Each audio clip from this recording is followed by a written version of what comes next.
In February, Nigerians will go to the polls to elect their next president. The incumbent Muhammadu Buhari of the All Progressives Congress is running for a second time, despite promising to serve only one term. His main competitor is a former Vice President Atiku Abubakar, running this time for the opposition People's Democratic Party. But which of them is best placed to defeat corruption and violence in Africa's biggest economy?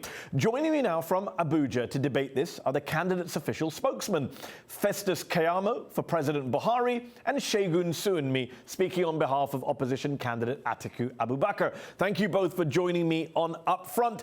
Festus Keyamo, let me start with you. President Buhari's approval rating has been below 50% for most of this year. Do you really expect him to be re-elected come next February? Yes, we expect him to be re-elected, and we expect him to be re-elected by a very wide margin. Okay, Segun Suunmi, how are Nigerians supposed to trust former Vice President Atiku Abubakar when he keeps trying to run for president under different parties, at least 4 I counted over the last couple of decades? Nigerians have to trust His Excellency Atiku Abubakar because they know that the democratic experiment in Nigeria has been a difficult journey, and it has taken the tenacity of people like Atiku Abubakar to help Nigeria evolve the two parties. Nigerians and the international community will recall that Atiku was instrumental to the coming on board of PDP, and Atiku Abubakar also played a significant role in ensuring that the APC came on board. And is Atiku Abubakar planning to stay in that party this time? I think Atiku Abubakar has come to a point where he believes in terms of party administration and getting the party to come alive. He has done his duty. So I can tell you for free that he's going to be staying in the party and is in the party to stay. Let me ask Festus this question. Over 2 years ago, just over 2 years ago, Festus, President Buhari said his government would, quote, not encourage expending Nigerian hard-earned resources on any government official seeking medical care abroad. And yet he himself, the president, has been receiving treatment abroad for almost 2 years for an unknown illness that he refuses to discuss. Isn't that hypocritical on the president's part, Festus? It takes time to rebuild all the damaged infrastructure that they left behind. They left a health system behind that had absolutely nothing to rely upon. You see, it would have been different if we are talking about some other set of people that have never ruled before, that are making all of this, high-sounding, noise and words. These are the people Nigerians saw for 16 years. There was no health facilities. Our hospitals virtually collapsed. So should he apologize for having said that he wouldn't send government officials abroad for medical care and then going abroad himself at taxpayers' expense for medical care abroad? He never get a time frame for that. I can't even remember the particular time he made that particular statement. But you have to rebuild infrastructure before you do that. In matters of health, you have to rebuild infrastructure. Because health is number one. And you don't expect people to die, not only him, any other person at all, in a state of health that may be terminal. You may have to seek help elsewhere until we rebuild what they damaged before they left. Okay, let me ask you this. What did he go abroad to get help with? Well, I'm not his doctor, so I can't sit down here and give you his medical records. I'm not his doctor. Why is it a secret for the president of Nigeria to not share his health? Most leaders tell the public if they have a health problem. Why has he got a secret illness that he won't talk about? Because there's no political template and booklet anywhere in the world that tells you that he must share it. There's no political template or booklet anywhere in the world that says you must do so. In a democracy, the people have a right to know, don't they, if their president is healthy, not healthy, if he's going abroad to get treatment at taxpayers' expense? What's it for? I'm not his medical doctor. No, but you're his spokesman and you want him to be re-elected for several more years. Don't the people have a right to know before they vote for him again if he's healthy or not, and whether he can even serve another term in office? When he tells you he's fit, but I'm not his medical doctor. Well, by definition, he's not fit, is he, if he's going abroad for 2 years running? I'm not his medical doctor. I'm saying he's looking very fit and healthy, and he has carried on his activities as president since he came back. Okay, let me ask Segun, will your candidate, who's also in his 70s, I believe, will he be releasing all his medical records and being completely transparent about his health before the election in February? We challenge them, and if they agree and let us bring ourselves before a medical board, we will make public the totality of the state of the wellness of my candidate. Isn't the problem for your candidate that he may not have a health question mark over him, but he does have a corruption question mark over him, because there's this suspect $40 million that went into the US via offshore wire transfers that makes him look pretty bad. He may be innocent, but it doesn't look good for his image, does it? When he's running for president, when he's got this unanswered questions about $40 million being transferred into the US. Nigeria is a country that relies on foreign countries for a couple of things. That particular issue that you're talking about was at the time when my candidate was trying very hard to fund an American-style university in Yola called American University of Yola. And because he doesn't have all the money sitting in one account, he tried to get a lot of his business interests and some of what is due him from the numerous activities he has, given that all his businesses were held in a blind trust. And he bought that money there in trickles. Of course, people had issues with it. It was investigated.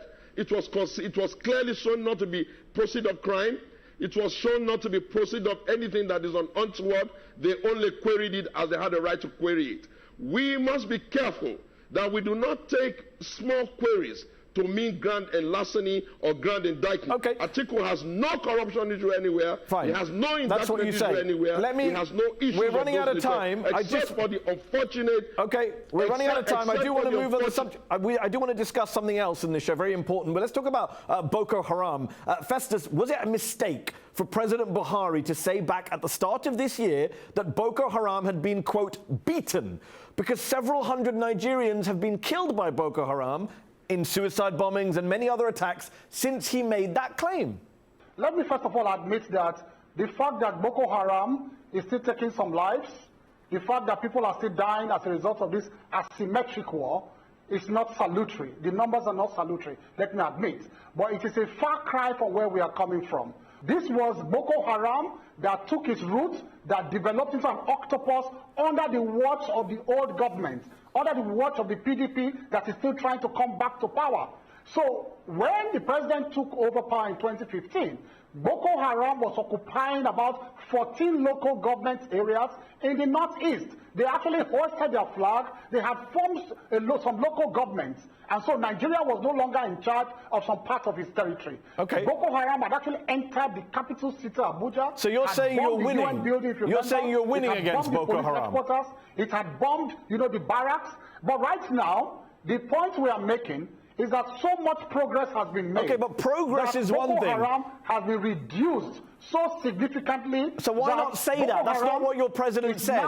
He said Boko Haram has been beaten. That is incorrect, is it not? He said Boko Haram have been decimated, not totally eliminated, but has been decimated. He said we have since beaten Boko Haram, he said in his New Year's broadcast, which is not true. That Boko Haram has been decimated because the heat map, if you watch the heat map of Boko Haram, they don't operate anywhere close to the northwest. So you say you've made progress. Okay, I get it. Okay, Shegun, let me ask you this. If a former decorated military general like Muhammadu Buhari can't beat Boko Haram, then why should anyone believe your candidate, former Vice President Abubakar, a former businessman, is the man to beat them? What unique plan does he have that no other Nigerians have? The first thing I wanted to say is that Boko Haram operated in the northeastern region before Muhammadu Buhari became president. Right now, Boko Haram and criminal activities and violence have spread to the northeast, the northwest, the north central, and almost every part of Nigeria, including the southeast. What you have seen is that because of his mishandling, his lack of understanding that there is policing aspect to managing terrorism and there's a military aspect to managing terrorism, he's bungled it. For your information, Atiku Abubakar spent the first 20 years of work life as a custom officer that gave him the opportunity to know how to manage the borders, to stabilize the borders, to be able to reduce the inflow of criminal elements, and also to prevent small and light arms from coming in. Over and above that, he's going to be running an inclusive country. Festus, do you want to respond to that on Boko Haram and Shegun's critique of your president? Do you want to respond briefly? Yes, correct. You can see that he spent a better part of his time reciting, high-sounding words without evidential basis. I'm sure people in Nigeria listening to him, they are laughing at him, saying that Boko Haram is operating in the southeast, in the southwest, in the northwest. That is not true. There's no evidential basis for it. They want to ride upon to power, making false claims, no evidence, absolutely no evidential basis. Everybody in Nigeria, even the people in the northeast, they are rejoicing every day. They are praying for the president. Many of them, the activities, economic activities, have returned to the Festus, northeast. I've got to ask you this before we finish. School. Will either of your candidates do anything to restrain the Nigerian army, which has been accused of gross human rights violations by Amnesty, by Human Rights Watch, of shooting Nigerian Shia protesters with live ammunition? Are either of your candidates going to restrain the Nigerian armed forces? Hold them to account? Well, I'm sure you've heard the response of the military to that. I'm not the military spokesman, but I know, and I've listened very well to the military, that I've interrogated those figures. You can hold on, Shegun. Let Festus finish. But you can see the problem I'm facing. He's not listening to me. These are the type of emotional things they do. These are the type of emotional statements they make. Now finish your point about the Nigerian army, Festus, and then Shegun. So the Nigerian military has interrogated those figures. Dude. I told you. Festus, finish your point, and then we'll go to Shegun. Shegun, hold on. The Nigerian military has over and over denied those figures, released, and they have brought out their figures at so many times. I'm not the military spokesman, but I've listened to the military spokesman. He has denied. Well, Human Rights Watch disagree with you. Shegun, is your candidate going to do anything about the crimes that some Nigerian soldiers are accused of? The first thing he's going to do is to overhaul the entire security audit of the country to determine whether the men are well paid, whether they have equipment, or whether the condition of service is good enough for them. The second thing my candidate is going to do is take a look at the report by Amnesty and a lot of other agencies and ask some serious questions via a special investigative panel set up for the military to figure out precisely how the military handled itself. You cannot kill people wantonly. You cannot. These are Nigerians. Under my candidate, Atiku Abubakar, every Nigerian life will matter. The life of the soldier will matter. The life of the civilian will matter. And our complete military will be retooled, will be recreated to make it more efficient. One last question to both of you. More than 60% of Nigeria's population is below the age of 25, yet both of your candidates are over the age of 70. Both of them born before Nigerian independence. Isn't it time, given the problems Nigeria continues to face, for some new leadership, new faces, a new generation maybe? I agree entirely that we are gradually moving at a point where we may have to hand over to the younger generation. We just need a bit of stability.